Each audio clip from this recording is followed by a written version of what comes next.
Welcome to Technology and Education Today. I'm Richard Smith, And I'm Caroline Crawford. and today we are talking about digital textbooks and their uses, advantages, and in some cases, maybe disadvantages.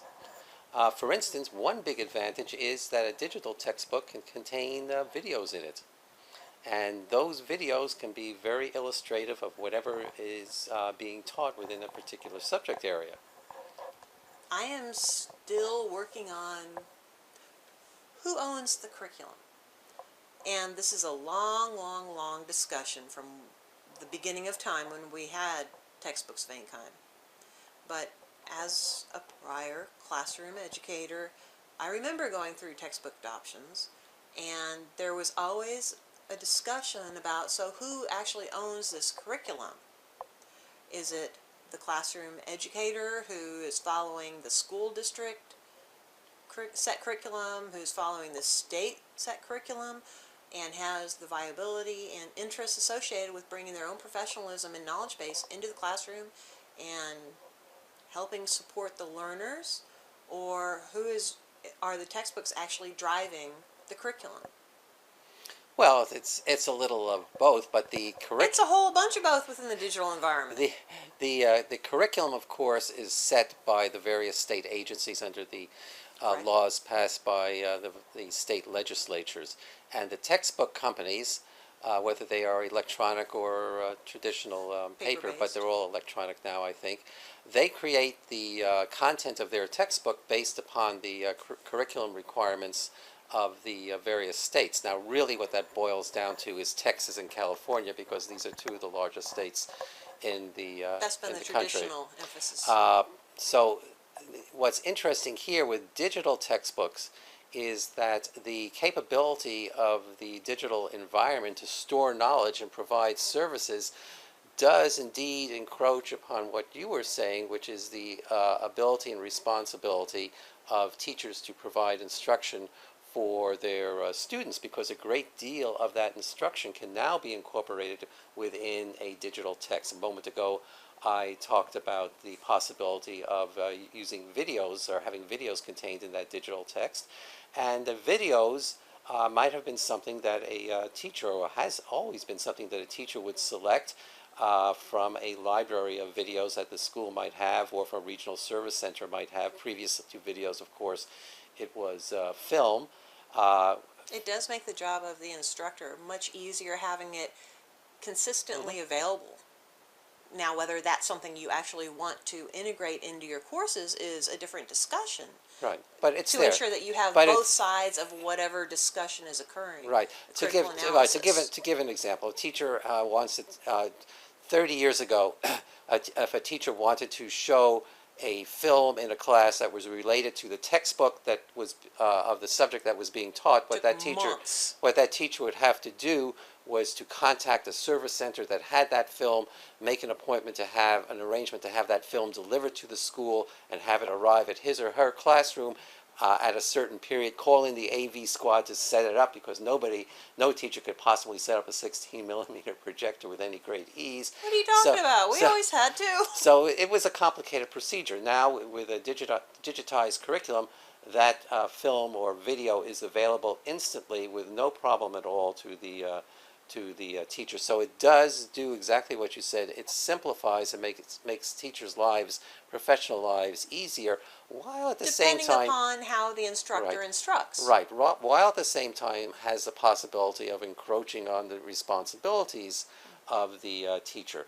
Aside from videos, though, you have the... Gaming, simulation, you have an advantage. Audio components. Right. You have the advantage of an instant dictionary, where previously students would have to go to a dictionary at the side of the room to figure out what a word might be, or if they're home, the same thing.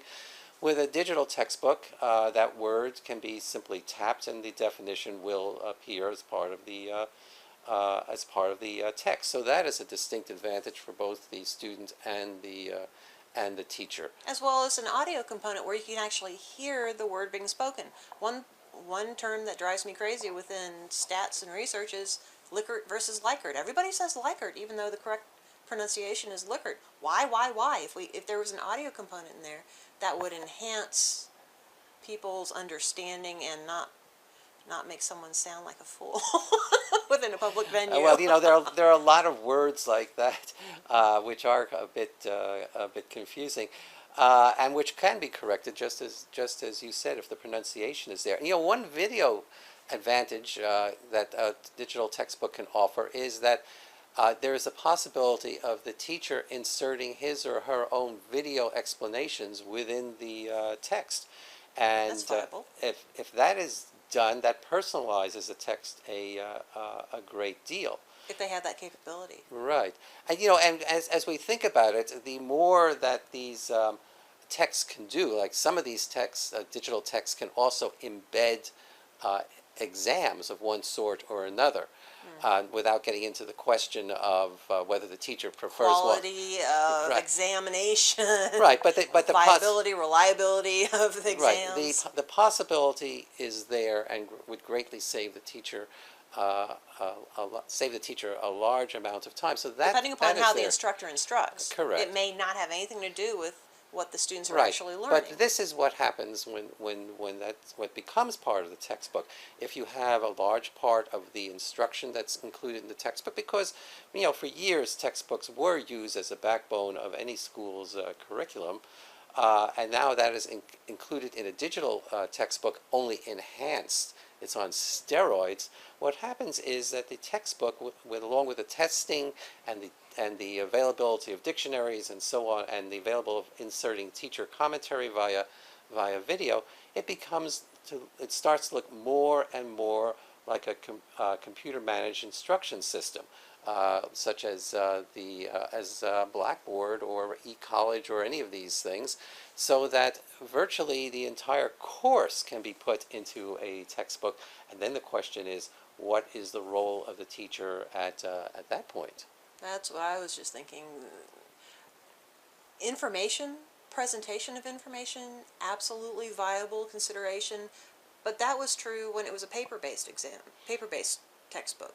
And one of the positives of a digital environment is that, at least way back when I was a classroom educator, there were so many errors in the paper-based textbooks, and they only adopted new ones every 5 to 10 years if we were lucky. And we had to live with those errors year after year after year, and it was an issue.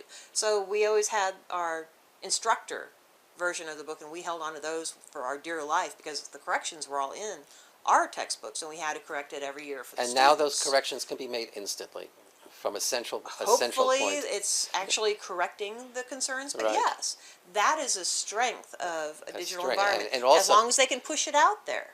And it also brings to mind Brave New World, where the textbooks can be rewritten, history can be rewritten instantly. But I think one of the most important roles, if not the most important role for a teacher, is to act as a role model for the student. So that the student, as well as critical analysis right, of so the the subject. student sees in front of the class somebody who knows the subject, is authoritative about the subject, and can explain that subject to the students, and teaches in a way that is inspiring to the students. So Higher order thinking skills. if the teacher is somewhat eclipsed by the textbook, I think that is a problem. And also, we would want to have the teacher apply those higher order thinking skills Right. within the classroom in a discussion manner, and so that teacher would be able to have time to reserve that time with the use of a digital textbook to be able to perform in that role.